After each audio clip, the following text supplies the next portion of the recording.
नमस्कार। प्रारंभ पर आप सभी का एक बार फिर स्वागत है।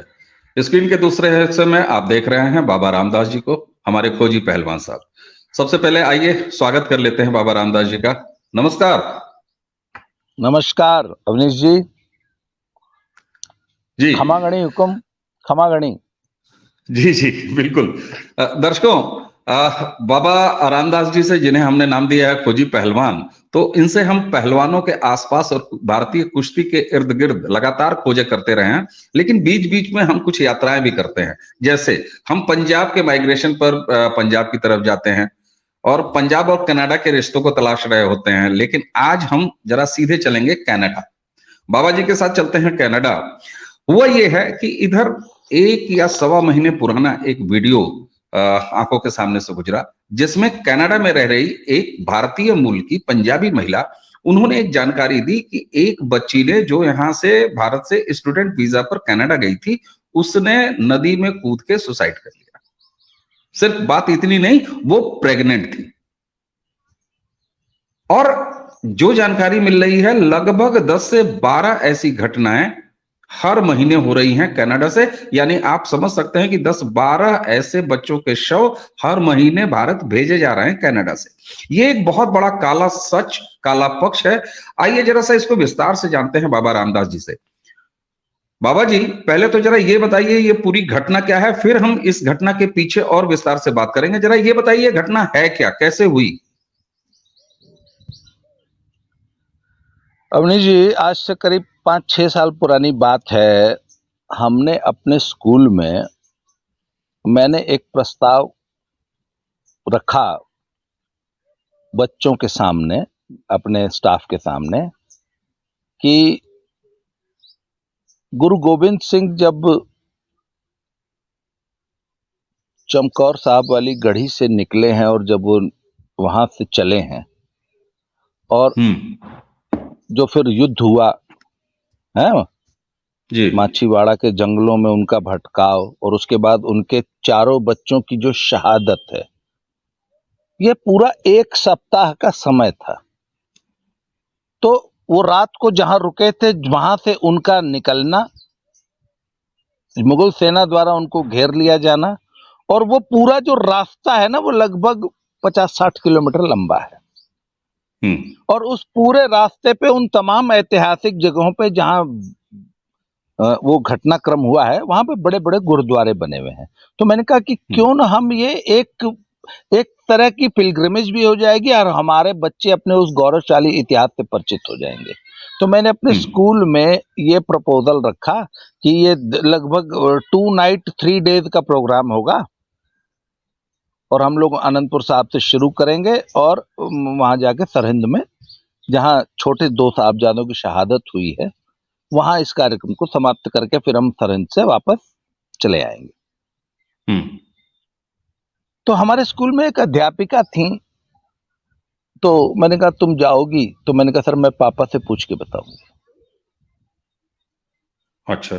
तो उस लड़की ने, वो she was a teacher in our school, unmarried लड़की थी। तो उसने बोला कि नहीं, पापा ने मना कर दिया कि इस अच्छा। एजुकेशनल टूर या इस पे नहीं जाना है। मैंने पूछा क्यों मना किया? बोला नहीं, अकेली लड़की को नहीं भेजना है। मैंने कहा तुम अकेली थोड़ी नहीं जा रही हो, तुम तो स्कूल की ट्रिप के साथ जा रही हो, जिसमें कम से कम पूरे ट्रिप में कम से कम 25 से 30 तुम्हारी स्टूडेंट्स लड़कियां होंगी, कम से कम 5-7 लेडी टीचर्स रहेंगी, और प्रिंसिपल मैम खुद जाएंगी। प्रिंसिपल मैडम खुद जाएंगी। नहीं, पापा कहते हैं अकेली लड़की को नहीं भेजना है। सर, ये हमारे आम हिंदुस्तानी पेरेंट का माइंडसेट है बेटियों के प्रति, आपका भी है, सॉरी टू से।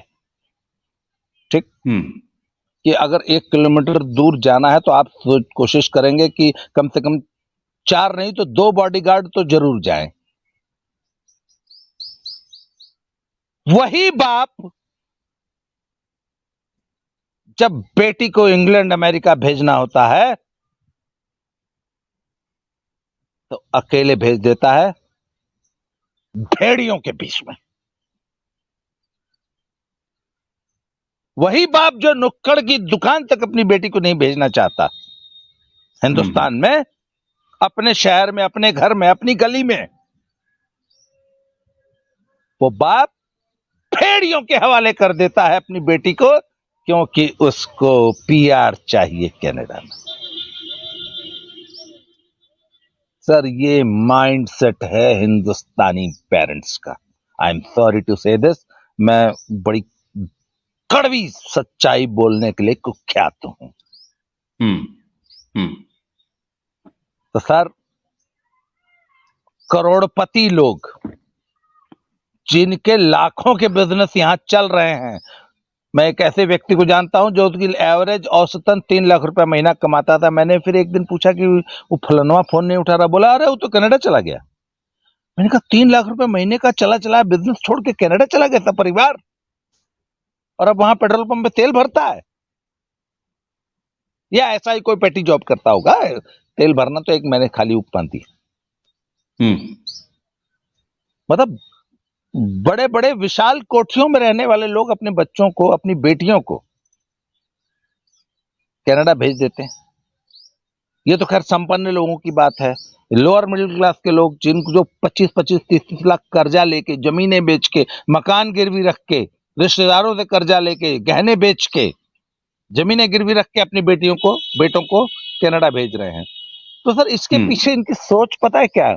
भाई पहली बात यार देखो, अगर कोई देश, लोग कहते हैं बिहारी भी आता है, अरे भैया बिहारी इसलिए आता है क्योंकि बिहारी भूखा मर रहा है, उसको चावल के साथ माड़ में डालने को नमक नसीब नहीं होता। वो बिहारी आके लुधियाना में तुम्हारे खेतों में तुम्हारी भैंस चरा रहा है। ठीक, बिहारी मजदूर का आप्रवास जो है वो गरीबी के कारण है। ठीक बात। आपका आप्रवास क्यों है, आप ये सवाल खुद से पूछिए। बिल्कुल, एक तरफ सर्वाइवल का माइग्रेशन है और दूसरी तरफ लग्जरी या फिर उसको अपना जो वर्तमान लाइफ है उससे कई गुना एनहांस करने वाला माइग्रेशन है। दोनों में फर्क है। दोनों में फर्क है, बिल्कुल।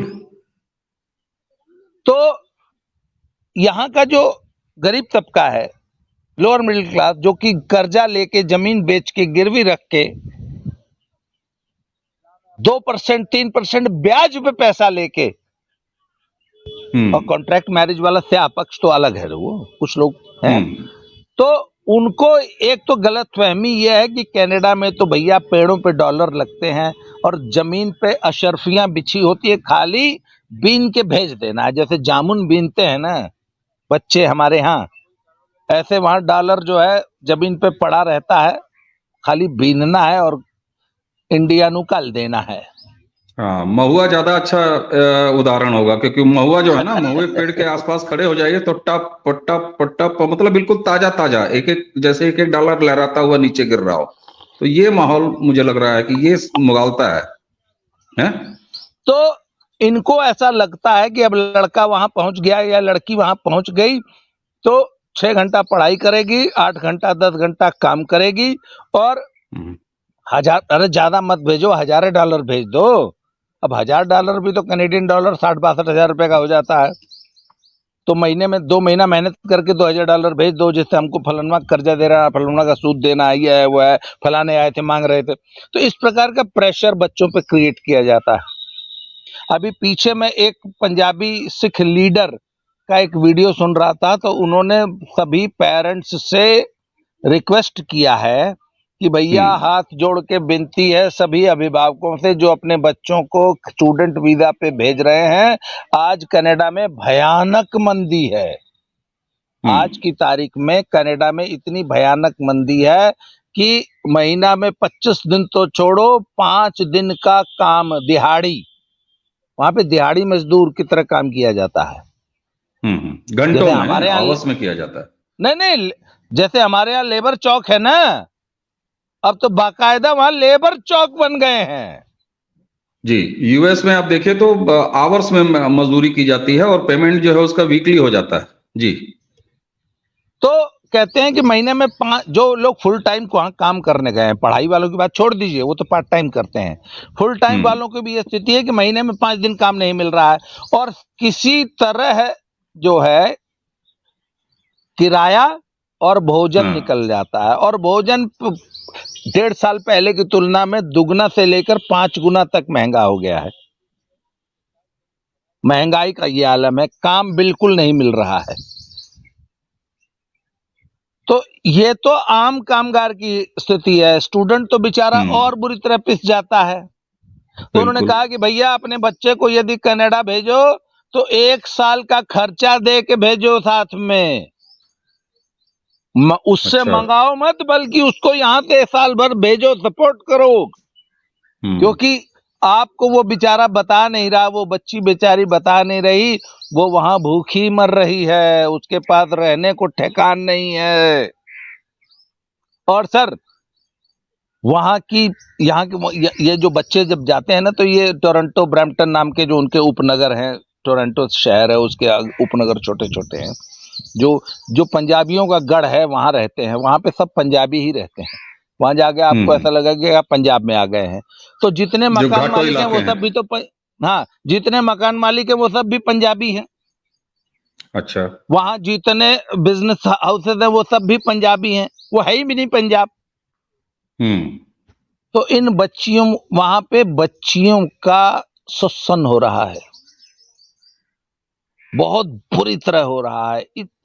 और सचमुच वाला हो रहा है, वो विनेश फोगाट बजरंग पूनिया वाला नहीं है। कनाडा में सर इतनी भयावह स्थिति है कि आप सोच नहीं सकते। और एक्सप्लॉयटेशन की ये हद है कि सर पैसे वाला नहीं, वो कुछ लोग है ना गले में तख्ती लगा लेते हैं, वर्क फॉर फूड। वहां पर विल स्लीप फॉर फूड की स्थिति आई हुई है। अरे हाँ जी, ये इतनी कड़वी सच्चाई है कि सब लोग इस पे बोलने से डरेंगे। नहीं, तो वो वीडियो इसलिए सामने मैं, है, और मैं तो हाँ, दर्शकों को कह रहा हूं कि इसी वीडियो के कमेंट बॉक्स में हम पिन कर देंगे उस वीडियो लिंक को, डिस्क्रिप्शन में भी डाल देंगे। जिस जिस आधार पर आज हमने ये तय किया कि हम इस विषय पे जरूर बात करेंगे, क्योंकि देखिए साहब, सब कुछ अच्छा अच्छा है तो वो तो दुनिया देख लेती है, लेकिन कुछ स्याह पक्ष होते हैं जिसके बारे में लोगों को बताना बहुत आवश्यक है। और प्रारब्ध चाहे दद्दा की खरी खरी, इन दोनों प्लेटफॉर्म पे हमारा ये कमिटमेंट सबसे पहले है कि जो सच है, भले वो थोड़ा गंदा हो, थोड़ा क्रूर हो, थोड़ा अजीब दिखे, लेकिन वो सामने आना चाहिए। जी। अच्छा, ये असल में मैं इधर मेरा जो दर्शक वर्ग है ना वो हरियाणा में बहुत बढ़ा है, और हरियाणा में भी ये बीमारी बहुत तेजी से बढ़ रही है।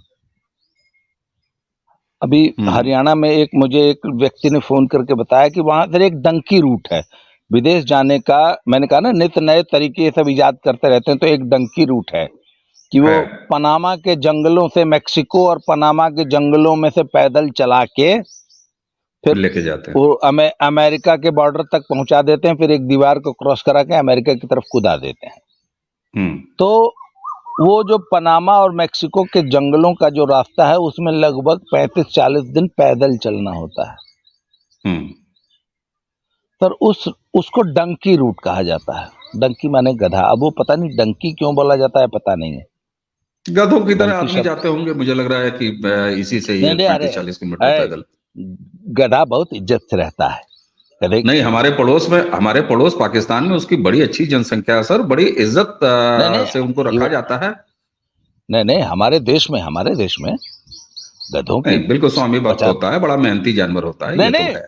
50-50 हजार का गधा बिकता है राजस्थान में और गुजरात में और एमपी में, और इधर जाके देखिए 50,000 का हमको गधा। याद आ गया, हमको वो एक फिल्म का मुखड़ा याद आ हाँ, गया, वो नाम जो है दूल्हा बिकता है बोलो खरीदोगे, हैं गधा बिकता है। चलिए साहब। सुनिए, तो सर डंकी रूट से जाते हैं जब, तो वहां पे न भाई, अब 40 दिन आपको पैदल चलना है तो आप कितना खाना राशन कैरी कर लेंगे। फिर वहां तो लॉ एंड ऑर्डर नाम की चीज है नहीं, एनआरकी है। तो उसमें उसकी तो सर ऐसी ऐसी भयावह कहानियां कि जब आप उस रूट पे जाते हैं तो वहां आपको रास्ते में नरकंकाल पड़े हुए मिलते हैं। हजारों लोग उन रास्तों पे मर जाते हैं। ऐसी ऐसी भयावह कहानी, फिर भी लोग अपने बच्चों को डंकी रूट से अमेरिका भेज रहे हैं। और हरियाणा में ये बहुत तेजी से क्रेज हुआ है। तो मैं उन लोगों को बोलना चाहता हूँ कि अरे भैया यार रूखी सूखी खाट लो यार, अब खा लो भैया, कहो अपने कलेजे के टुकड़े को बेचारे को सिर्फ अपनी अय्याशी के लिए ना। आप बताइए ना, एक आम मिडिल क्लास आदमी को इस देश में क्या कमी है, जिसके पास अपना घर है, 4-6 बीघा 10 बीघा जमीन है, अपना घर है, बड़ा घर है, 4 एसी भी लगे उस घर में। ऐसा व्यक्ति अपने इकलौते बच्चे को, 16 साल के फूल से बच्चे को, 17-18 साल के बच्चे को वहां भेड़ियों के हवाले क्यों कर रहे हो भाई? तो सर होता क्या है कि कनाडा में ना स्टूडेंट वीजा पे गए बच्चे का सबसे बड़ा खर्चा है रहने का। अब सब रहने में $1000 रहने खाने में खर्च होता है। अब जब उस $1000 की भी व्यवस्था नहीं होती है, तब ऐसे लोग हैं जिनके पास एक कमरा है घर में, तो वो ऐसे गिद्ध जो हैं वो ऐसी बच्चियों को एक्सप्लॉइट करने के लिए और बाकायदा बात करके बोलते हैं कि भैया तुमको हम रहने खाने की जगह दे देंगे, इसके बदले में तुमको ये करना होगा। और लड़कियां बेचारी मजबूरी में ऐसे भेड़ियों के सामने पेश हो रही हैं। ओह, बहुत दुखद। इसके अलावा सर वहां पे क्या होता है कि सबसे बड़ी समस्या जो आती है, मेरे बहुत सारे बच्चों से मेरी बात होती है, बहुत सारे कनाडा में रहने वाले लोग जो ये सब भोग चुके हैं और पिछले 10 साल से 15 साल से रह रहे हैं, वो ये मुझे स्टोरीज जो है फोन कर करके सुनाते हैं। मेरे एक मित्र अभी बाबा 3 जी महीना पहले जरा सा फ्रेम में इधर आ जाइए, आपके ठीक ऊपर चैनल का लोगो आ रहा है, ये ज्यादा बेहतर है जी। तो वो ये बताते हैं कि मैं क्या बता रहा था कि लोग मुझे स्टोरीज सुनाते हैं, तो कहते हैं कि वहां बेसमेंट्स बने होते हैं, बेसमेंट्स में एक बेसमेंट में 4, 6, 8 बच्चे तक रहते हैं। और वहां शुरू में 10-15 दिन तो बड़ा अच्छा लगता है स्टूडेंट को, इसलिए पर उसके बाद वहां का बेरहम मौसम, 8-9 महीने चलने वाली बहुत ही निर्मम सर्दियां, अनिश्चित भविष्य, बेरोजगारी और रहने खाने का जुगाड़ नहीं है। ये समस्या है कि अगले महीने का किराया कैसे दूंगा या आज खाना कैसे खाऊंगा। ऊपर से पेरेंट्स का दबाव, पेरेंट को बच्चा बताता नहीं है कि पापा मैं तो यहां आके फंस गया। अच्छा, ये लड़का अपने असल में देखिए 90% पेरेंट्स जो है ना, बच्चों के कुछ तो सामाजिक दबाव होता है, ये बच्चे जो है पेरेंट्स का जीना आराम कर देते हैं कि चाहे कुछ करो, जमीन बेचो पर मुझे कनाडा भेजो। तो ये तो जानता है ना कि वो कितनी जिद करके, और बाप तो बहुत मना कर रहा था, माँ बहुत मना कर रही थी कि बेटा हमें नहीं बनना, तेरे पैसे करोड़पति बेटा, हम इंडिया में बहुत खुश हैं। बहुत सारे पेरेंट्स ऐसे हैं। पर बच्चा जो है सामाजिक पीयर प्रेशर में जो है, वो तो जानता है कि मैं तो बहुत जिद करके कनाडा आया हूं। ठीक बात, फिर अब शिकायत अपने किससे बाप को करे? क्या बताए, शिकायत किससे करे? तो वो बेचारा अंदर सही अंदर बात। घुट रहा है। अच्छा, बाप ने चूंकि 20-25 लाख कर्जा कर रखा है, तो वो कई बार वो फोन कर देता है कि कुछ पैसे भेज दे, फलाने की गुड्डी गई है, उसने तो भेज दिया है $5000।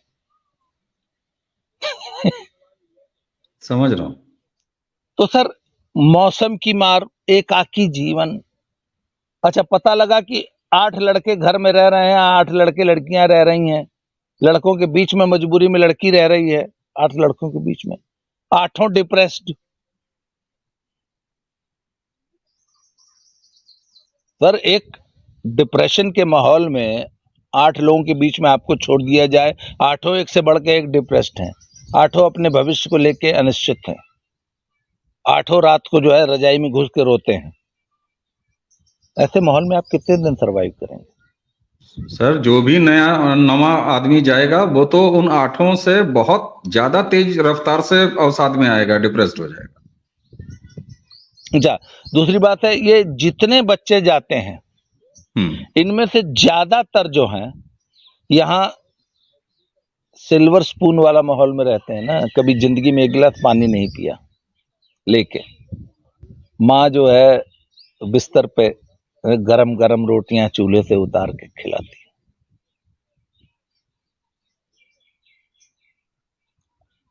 तो सर वो बच्चा जब कनाडा जाएगा और उसके पास कुछ है नहीं, तो वो फिर तो ऐसे लड़कियों को जो एक वहां पे एक एनजीओ चलाती है महिला सुंदर सिंह, उन्होंने एक बड़ी विस्तृत रिपोर्ट प्रकाशित की, उस पर मैं पहले वीडियो बना चुका हूं, शायद आपके साथ भी एक वीडियो में चर्चा की थी मैंने, मुझे याद नहीं आ रहा। बिल्कुल बिल्कुल हम लोगों ने किया था। तो उसमें उन्होंने बताया कि वहां पे खुद पंजाबियों के गैंग्स हैं जो ऐसी लड़कियों को ट्रैप करके उनसे देह व्यापार करवा रहा है। बाकायदे देह व्यापार करवाने का एक बहुत बड़ा गैंग है, तंत्र है कि किसी लोनली सी सक्लूड अकेली बेचारी परेशान लड़की को पहले दोस्ती मित्रता और उसको रोने के लिए कंधा प्रोवाइड करके उसको इमोशनली थोड़ा सा सहारा देकर पहले उससे दोस्ती मित्रता की जाती है। अब एक अकेला आदमी वहां वो बहुत जल्दी फंस जाता है, फिर उसको किस प्रकार ट्रैप करके जो है इस व्यापार में घुसेड़ दिया जाता है, फिर उसको ब्लैकमेल करके वो काम कराया जाता है। और वो बता रहे थे कि पार्कों में पड़ी हुई लड़कियां मिलती हैं, ड्रग्स, देह व्यापार और क्या क्या नहीं हो रहा है। जो कुछ नहीं कर रही तो मकान मालिक एक्सप्लॉइट कर रहा है, विल स्लीप फॉर फूड। तो ये सर अंडरबेली है, दिखाई नहीं देती, लोग इस पे चर्चा नहीं करते। आज अगर पंजाब का कोई अभिभावक मेरी वीडियो देखेगा तो उस बेचारे को तो हॉल पड़ जाएगी, पर उसको स्वीकार थोड़ी नहीं करेगा। वो कहेगा ना ना मेरी बेटी सही है। अरे भैया तुम तो यहाँ बैठे हो, भगवान करे तुम्हारी बेटी सही हो, सुरक्षित हो, सही बात है, ईश्वर करे, बिल्कुल ईश्वर करे तुम्हारी बेटी सुरक्षित हो। परंतु जिस माहौल में गई है वहां उसके ऊपर कितना बड़ा खतरा है। तो मैंने तो एक बार एक वीडियो में ये सजेशन दिया था कि भैया अपने बच्चों को वहां भेजने से पहले एक वर्कशॉप यहाँ अटेंड कराओ, वहां के समझदार लोग जो वहां का सब माहौल देख के आए वो यहाँ बच्चों को सिखाएं कि बेटा जब तुम जाओगी तो तुमको वहां ये समस्या आएगी, उनसे ऐसे ऐसे मुकाबला करना, इस प्रकार के लोग होंगे वो तुमको ऐसे ऐसे ट्रैप करने की कोशिश करेंगे। बिल्कुल, ये बड़ा अच्छा सुझाव है। डू एंड डोंट में जो है वो एक बच्चों को ये ट्रेन किया जाए। पर यहाँ तो वो जो मंदी, महामंदी वाली जो स्थिति आई वो पिछले 1-1.5 साल में आई है, जहाँ मतलब भयंकर भूखमरी है, गरीबी है, महंगाई इतनी बढ़ गई है, काम है नहीं है, तो कहाँ रहेगा बच्चा, क्या खाएगा? ऊपर से तुम पैसे भी मंगा रहे हो, ऊपर से तुम उस पर दबाव डाल रहे हो। अच्छा तुमको वो अपनी असलियत तो बता नहीं रहा है, ऊपर से तुम उसका कह रहे हो कि बेटा $5000 भेज दे, वहां बेटे के पास 5 रुपया नहीं है, वो रहने खाने के लिए जो है किसी के बिस्तर में घुस के सो रही है। ये तो दोहरी मार हो गई बेचारे बच्चों के साथ सर। और बच्चे की उम्र क्या है? 17, 18, 19 साल, 20 साल। बहुत बहुत दुखद स्थिति। तो उस महिला ने इसी पक्ष को उजागर किया है। अरे भैया, और मुझे एक बात नहीं समझ में आती सर, कल हम बात कर रहे थे ना वो परचेजिंग पैरिटी वाली बात। मैंने अपने एक मित्र से पूछा कि वहां तुम लोग क्या कमा लेते, तो बोले कि मान लो 2-2.5 लाख रुपया। मैंने कहा यहाँ जब आप रहते थे, मेरे एक मित्र वहां गए हैं, तो मैंने कहा यहाँ क्या कमाते थे? 50,000 रुपये महीना।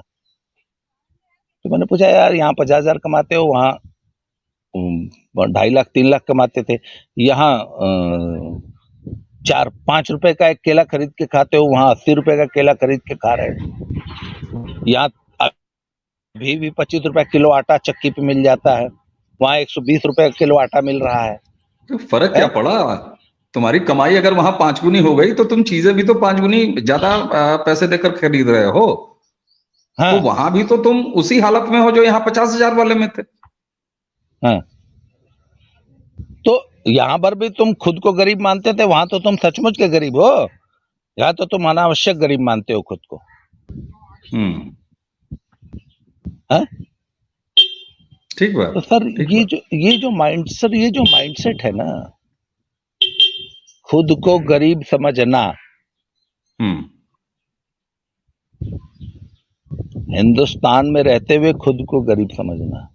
और एक सबसे बड़ी बात, जैसे मैंने आपको पिछले दिनों यहाँ आश्रम के जीवन की फोटोग्राफ डाली थी, पूरा सर्दी भर, मैं अपना लाइफ बता रहा हूँ यहाँ आश्रम में, पूरा सर्दी भर मैंने ताजा बथुआ, सरसों, पालक, मेथी खोट के खाया। मतलब बथुआ खेत से टूट के आता था, आधे घंटे बाद मेरी थाली में होता था। अभी पिछले हफ्ते मैंने एक वीडियो डाला था जिसमें मैंने 50 रुपए में 15 किलो हरी सब्जी ताजी खरीदी थी, उसका एक वीडियो बनाया था। हिंदुस्तान का हर गरीब आदमी भी ताजी हरी सब्जी खाता है। अमेरिका के समाज में, यूरोप के समाज में ताजी हरी सब्जी खाने वाला रईस माना जाता है, लग्जरी। बिल्कुल सही बात है, बिल्कुल ठीक है, बिल्कुल ठीक है। जो स्थिति है इस समय वेस्ट की, और यहाँ पे KFC और मैकडोनल्ड में अगर गरीब यहाँ के लोग अपने बच्चे का हैप्पी बर्थडे मना के शान समझते हैं कि हाय हम देखो हम मैकडोनल्ड में बर्गर खा कर आया हूँ।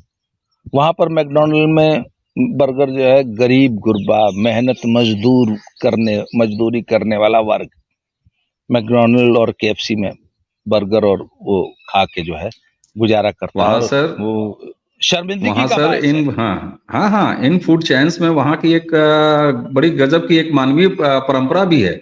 जो अफोर्ड करने वाले लोग होते हैं वो आते हैं, उन काउंटर्स पे कुछ पैसे दे के चले जाते हैं, पेमेंट की 4 बर्गर 5 बर्गर इस तरह का पेमेंट करके चले जाते हैं। और जो बेहद गरीब या जिनको खाने की तलाश में वो लोग प्रॉपर वहां पहुंचते हैं, उनके पास अगर 3 फ्री बर्गर है तो they just give 1 burger to that hungry man. तो ये वहां की स्वस्थ परंपरा भी है। बिल्कुल सही कह रहे हैं। अच्छा पर एक मिनट, तो हम हरी सब्जी खाने वाले लोग यहाँ खुद को गरीब समझते हैं। हमारे जीवन का एक का उद्देश्य हमको भी मैकडोनल्ड का बर्गर खाना है। तो इस माइंडसेट के लोग जो खुद को इस देश में गरीब समझते हैं, वो महागरीब बनने के लिए कनाडा जाने के लिए अपनी जमीन बेच रहे हैं। 25-50 लाख रुपया खर्चा करके गरीब से महागरीब बनना चाहते हैं। बिल्कुल, क्या विडंबना है, क्या विडंबना है। अच्छा, यहाँ जब आपने हरियाणा की बात की थी, तो अब ये आपसे पता चलेगा कि क्या ये पंजाब में भी लागू है। बाकी हम हरियाणा पंजाब को अकेले फोकस नहीं कर रहे हैं, ये समस्या है और भी। हम गुजरात भी चलेंगे, वहां के भी माइग्रेशन पे बात करेंगे। हम केरल भी चलेंगे, वहां के भी माइग्रेशन पे बात करेंगे। हम बिहार भी चलेंगे, उत्तर प्रदेश भी चलेंगे, यहाँ के इंटर कंट्री जो माइग्रेशन है उस पर भी बात करेंगे। आपने एक बात कही थी कि बच्चों को बलि का बकरा बना के इस तरीके से भेज दिया जा रहा है, परिवार वाले या गार्जियंस ये अपना रुतबा बढ़ाने के लिए। ये कहां सच है? ऐसा भी है? बिल्कुल, पीयर प्रेशर है, सामाजिक प्रेशर है।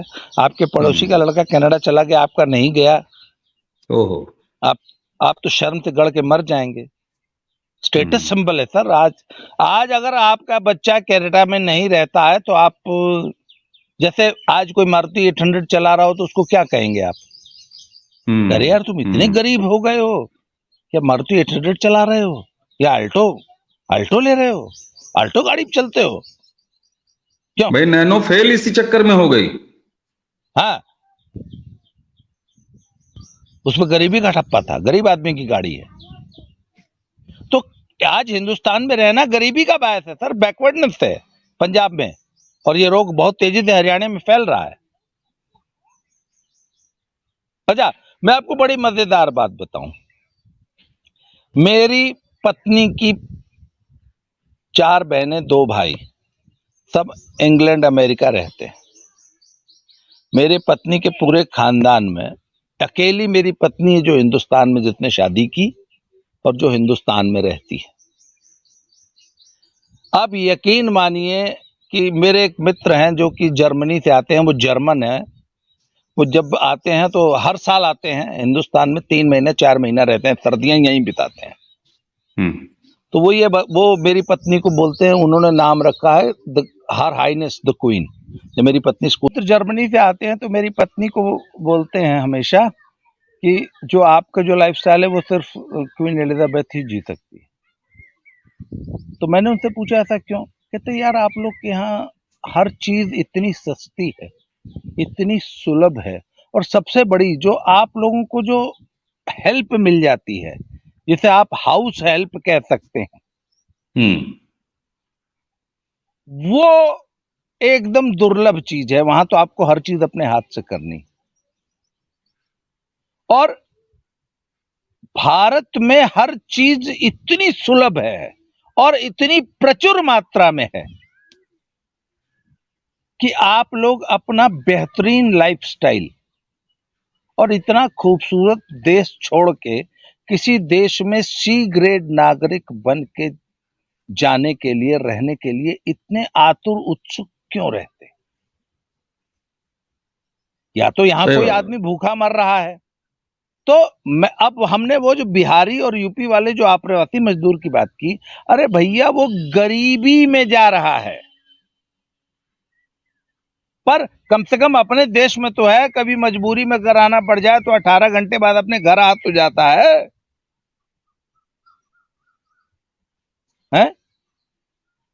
यहां तो हम, वहां वो गरीबी से लड़ता हुआ आता है और कुछ सालों में ठीक ठाक हो जाता है। यहां आप देखिए कि आज तो रिवर्स ट्रेंड चल रहा है। आप अपना सब कुछ बेच बाच के यहां तक कर्जा करके गरीबी में जा रहे हैं, वहां महागरीब बनने के लिए। सर, आज आपका देश इतना तरक्की कर रहा है, हमारा देश जो है अगले 10 सालों में आर्थिक महाशक्ति, सामरिक महाशक्ति के साथ साथ आर्थिक महाशक्ति बनने जा रहा है।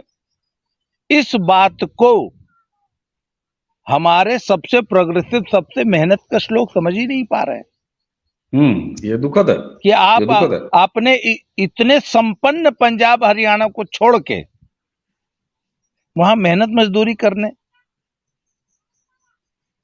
सी ग्रेड नागरिक का जीवन जीने जा रहे हैं और अपनी बच्चियों को इस कदर नर्क में ढकेल रहे हैं। इसका अंदाजा है हमारे यहाँ के पेरेंट्स को। ठीक बात। सर, सबसे खतरनाक, सबसे दर्दनाक पहलू ये है। बिल्कुल।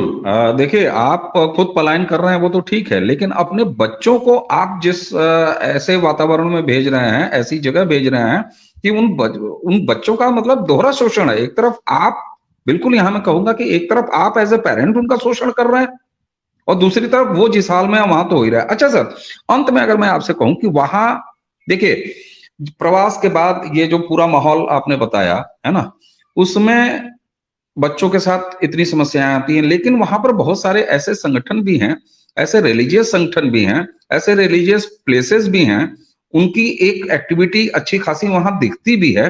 तो उनका कोई दखल नहीं होता है इस तरह के स्याह पक्षों पे, इस तरह की दुर्घटनाओं पे, इस तरह के गंदी जो वहां के चीजें हैं उसमें?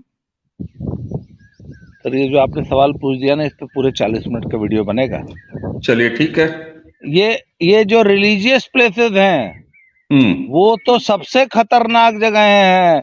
मैं अपने इर्द गिर्द के कम से कम 50 ऐसे बच्चों को जानता हूं जो यहाँ पूरी तरह राष्ट्रवादी थे और वहां जाते ही उन्होंने खालिस्तान का झंडा बुलंद कर दिया।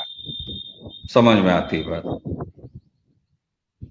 समझ में आती है बात। और एक ये ऐसा वहां भी वर्क फॉर फूड चल रहा है। गुरुद्वारे में खाना खाओ और खालिस्तानी बन जाओ। वहां पे ये चल रहा है कि गुरुद्वारे में खाना खिलाते हैं और खालिस्तानी बना रहे हैं लड़कों को। और लड़कियों का तो हैया है कि विल स्लीप फॉर फूड। बेहद निराशाजनक स्थिति है सर। और ये जो आपने रिलीजियस प्लेसेस का इस तरीके से इस्तेमाल, ये इन बच्चों का किया जाना, इस पर एक पूरी चर्चा बनती है, इस पर हम आगे चर्चा करेंगे। अगर मैं अंत में एक लाइन में आपसे पूछूं कि इसका कोई सॉल्यूशन है, कोई हल है? सर, माइंड गेम है ना। जब तक आप स्वयं को दरिद्र गरीब समझना बंद नहीं करेंगे। मैं तो लोगों से पूछता हूं कि आखिर तुम किस बेहतर जिंदगी की तलाश में कनाडा जा रहे हो भाई? तुम्हारे पास रहने के लिए झोपड़ी नहीं है, तुम्हारा घर चू रहा है, तुम रात भर सोए नहीं हो, तुम इतनी गरीबी में, तुमने 3 दिन तो जो है चिवड़ा के साथ तुमको नमक नसीब नहीं हुआ है। फिर तुम लुधियाना खटने जा रहे हो, वहां किसी झोपड़ी में रहते हो, बात समझ में आती है।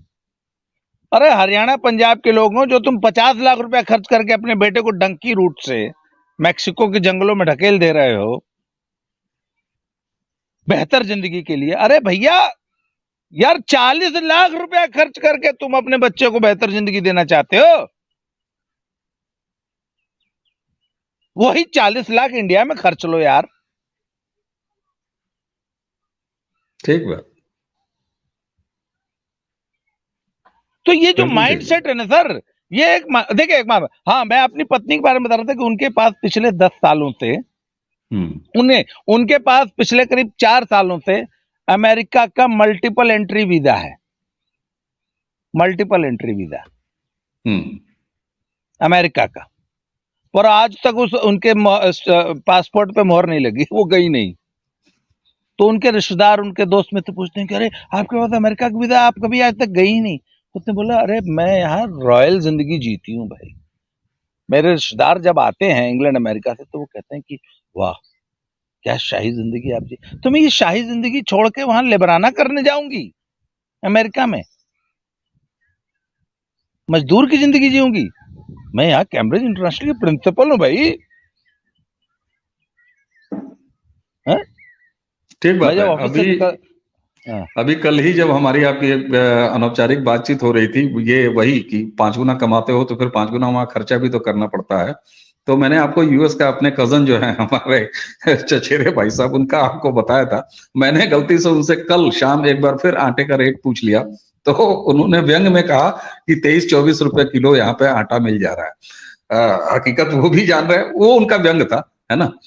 तो सर उम्मीद है कि ये माइंडसेट बदलेगा, माइंडसेट में को बदलना पड़ेगा। एक तो बदलेगा, दूसरा बदलना पड़ेगा, ये समय की मांग है। और ये नए भारत में जो कुछ भी हो रहा है उसमें अपने आप को नए भारत में मिला लेना, नए भारत की स्पीड के साथ स्पीड मेंटेन कर लेना। और सर बस अंत में एक भावनात्मक बात तो है सर, अपनी जमीन है, ऐसा क्यों करते हैं?